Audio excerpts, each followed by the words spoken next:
युवाओं को बढ़ चढ़ के कुंभ में आना चाहिए, जानना चाहिए, अपनी धर्म संस्कृति को पहचानना चाहिए, जिससे आगे हम लोग जागृत हो सकें और सनातन धर्म का विजयी झंडा लहरा सकें। मैंने 2019 से जो व्यवस्था देखी है वो बहुत टॉप और सुलभ देखी है। सबसे बड़ा सनातन धर्म अपना यही है, इसी में से सब टुकड़े लोगों ने किए हैं इसके, पर विशाल सम्राट सनातन धर्म है अपना।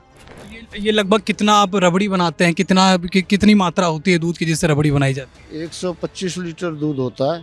ये प्रतिदिन 125 लीटर? हाँ, प्रतिदिन 25 लीटर। और इसमें त्याग है, तपस्या है, ज्ञान है, वैराग है, भक्ति है, सभी रसों से ये तैयार हुई हुई है। सबसे बड़ी बात है, सवेरे 8 बजे से रात को 2:30 बजे तक एक ही आसन पे इसको बनाना सहज बात नहीं है।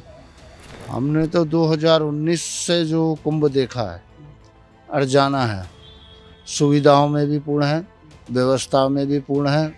महाकुंभ का ये पावन अवसर है और हम सोशल मीडिया पर लगातार ऐसे साधु संतों को देख रहे हैं जो अपने विचित्र कार्यों से जन कल्याण की सेवा कर रहे हैं, या फिर कुछ ऐसी उनकी कार्य हैं जिनको लगातार सोशल मीडिया पर देखा जा रहा है। महाकुंभ में आया जब इस गली में घूम रहा था, स्वास्तिक मार्ग कहा जाता है, तो हमें ये पता चला कि रबड़ी वाले बाबा जी हैं जो लोगों को खास तौर पर जो महाकुंभ में आ रहे हैं उन्हें रबड़ी देते हैं। चलिए उन्हीं से जानते हैं कि क्या है पूरा मामला, वो कब से ये सारी चीज़ें कर रहे हैं। बाबा जी आपका बहुत स्वागत है, अपना परिचय हमें। ओम सर्वक्षा सर्वदीक्षा नाम देव ऋषि नाम जनार्दना गंधर्वा नाम च चित्रा रथा सिद्धा नाम कपलो मुनि। मेरा नाम श्री मैन देवगिरी है। मैं श्री पंचायती अखाड़ा महानिर्मणी से विलोम करता हूँ। अभी मुकामी पोस्ट पर हूँ श्री महंती की। ये रबड़ी 2019 से हमारा चालू है। पूर्व में जो कुंभ था 6 वर्ष पहले, उसमें 1.5 महीना उसमें भी चलाया था। हमारे यहाँ ये भगवान कपिल मुनि जी हैं, इनका भोग लगता है। 33 कोटि देवताओं का यहाँ सवेरे हवन होता है 6 बजे। उसके बाद आए गए संतों में, मीडिया कर्मचारियों में, पुलिस फोर्स में, सफाई कर्मचारी, अन्यथा जो भी कुंभ में दर्शनार्थी आ रहे हैं उनको यहाँ प्रसाद रूपी वितरण कराते हैं। ये लगभग कितना आप रबड़ी बनाते हैं, कितनी मात्रा होती है दूध की जिससे रबड़ी बनाई जाती है? 125 लीटर दूध होता है। ये प्रतिदिन 125 लीटर? हाँ, प्रतिदिन 25 लीटर। लगभग कितने श्रद्धालु आते हैं, कितने भक्त आते हैं? ये सवेरे 8 बजे से रात में 2:30 बजे तक चालू ही रहते हैं। तो ये जो सिलसिला है, ये आपने क्या सोच के ऐसा शुरू किया और इसके पीछे की क्या कहानी रही, और क्या संदेश देना चाहते हैं रबड़ी के तहत आम श्रद्धालुओं? आत्मा सो परमात्मा, परमात्मा सो परम गति। मैं भगवती श्री विद्या काली का उपासक हूँ और माँ भगवती की ही मेरे को प्रेरणा हुई थी 2019 में कि कुछ मधुरम मिष्टम वितरण करो प्रसाद स्वरूप, जन कल्याण में जो लोगों को लगे। मेरा ये 5वां कुंभ है। मैं भी अनुभूति करता हूँ कि कई लोगों के पास में पैसा रहता है, किसी के पास में नहीं रहता है। कई गरीब असहाय लोग हैं जिनको थोड़ा भी एक कप रबड़ी मिले तो थोड़ा सहारा बन जाता है। और इसमें त्याग है, तपस्या है, ज्ञान है, वैराग है, भक्ति है, सभी रसों से ये तैयार हुई हुई है। सबसे बड़ी बात है, सवेरे 8 बजे से रात को 2:30 बजे तक एक ही आसन पे इसको बनाना सहज बात नहीं है। और बहुत भाव भरी भक्ति है, रबड़ी है।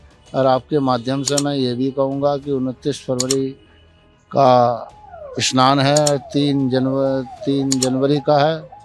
आप लोग सब आइए और सनातन धर्म की संस्कृति को पहचानिए। सबसे ज़्यादा युवाओं को देखने की ज़रूरत है, अपने धर्म को जानने की ज़रूरत है। लोग और अन्यथा आगे आगे बढ़ते जा रहे हैं, हम क्यों पीछे खींच रहे हैं। तो उसके लिए युवाओं को बढ़ चढ़ के कुंभ में आना चाहिए, जानना चाहिए, अपनी धर्म संस्कृति को पहचानना चाहिए, जिससे आगे हम लोग जागृत हो सकें और सनातन धर्म का विजयी झंडा लहरा सकें। बाबा जी आपने बताया आप 5 बार से कुंभ में आ रहे हैं। अगर मैं बात करूं व्यवस्थाओं की, पहले तो अभी वर्तमान की ही बात कर लेते हैं, फिर पीछे भी चलेंगे। अगर हम 2013 से 2025 के बीच की बात करते हैं बाबा जी, तो 2 उत्तर प्रदेश में अलग अलग सरकारें थी। 2013 में जब इससे पहले हुआ तो अखिलेश यादव जी थे, अब 19 में जब अर्धकुंभ हुआ योगी जी थे, और अभी भी योगी जी ही हैं। तो अखिलेश जी और योगी जी के जो कार्यकाल में ये कुंभ का आयोजन हुआ, उसमें कुछ अंतर नज़र आया क्या आपको?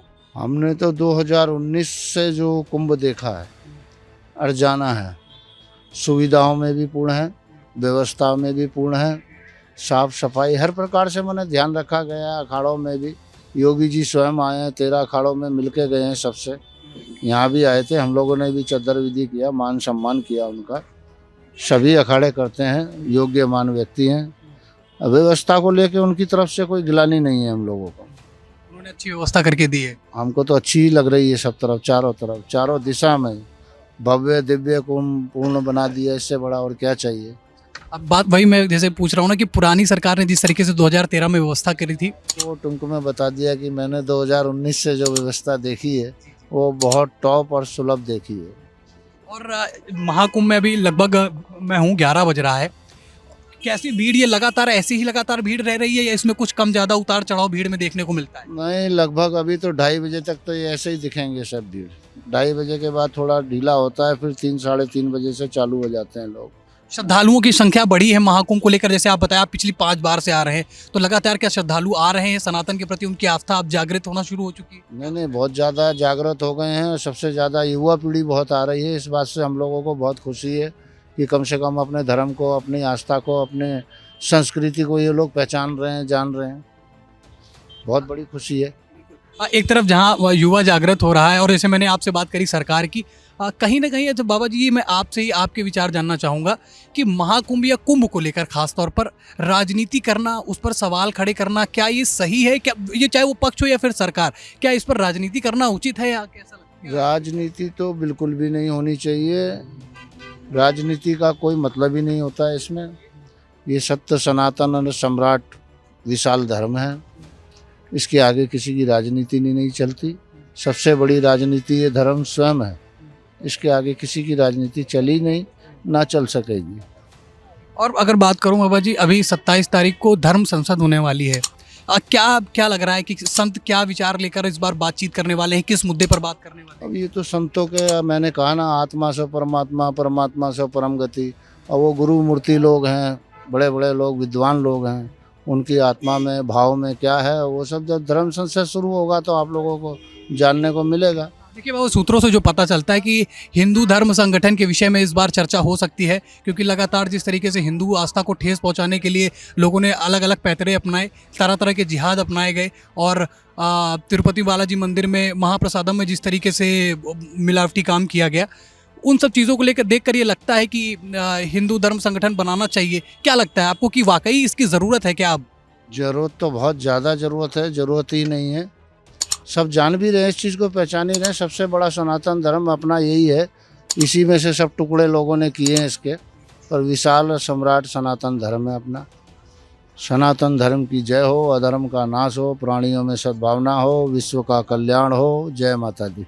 बाबा, अंतिम प्रश्न आपसे और करूंगा, इसके बाद आपसे आज्ञा चाहूँगा कि मैं बहुत सारे संतों से मिल रहा था, सबने कहा कि मोदी सरकार के अंदर एक चीज़ देखने को मिली, संतों को ज़्यादा सम्मान। योगी सरकार में भी ये चीज़ देखने को मिली। क्या आपको क्या लगता है, क्या सरकारें बदलने से संतों के सम्मान में बढ़ोतरी घटोतरी होती है क्या? सवाल संतों का नहीं है, उन पे सबकी निगाह है। संतों को तो एक भी मकान नहीं मिला, दुनिया लोगों को सब कुछ मिल गया। बताइए कहाँ फर्क नजर आया आप?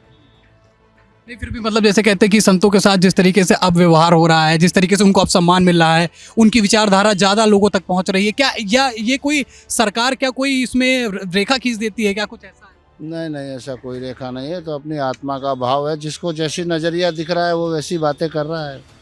चलिए बाबा, अपने रबड़ी के विषय में दर्शकों को बता दीजिए, जिससे ज़्यादा से ज़्यादा श्रद्धालु आकर आपका प्रसाद ग्रहण कर सके। कहाँ आए वो महाकुंभ में स्वास्तिक द्वार है। स्वास्तिक द्वार पे श्री पंचायती अखाड़ा महानिर्वाणी पे मेरा पहला कैंप है। जो जहाँ भी जिस दिशा में भी हो आइए, सबको वेलकम है, स्वागत है। इस रबड़ी का प्रसाद लीजिए। ये रबड़ी त्याग की है, तपस्या की है, ज्ञान की है, वैराग्य की है, भक्ति की है। आइए सब लोग स्नान करिए और अपने सनातन धर्म की संस्कृति को पहचानिए और जानिए। ओम नमो नारायण। तो बाबा जी थे, रबड़ी वाले बाबा जी हमारे साथ रहे और उन्होंने बताया कि कैसे वो 120 लीटर दूध की रबड़ी बनाकर रोज श्रद्धालुओं को अपने हाथ से प्रसाद के तौर पर वो देते हैं, और उन्होंने अपना एड्रेस भी बता दिया, तो आप भी वहां पर जाकर प्रसाद ग्रहण कर सकते हैं। धन्यवाद।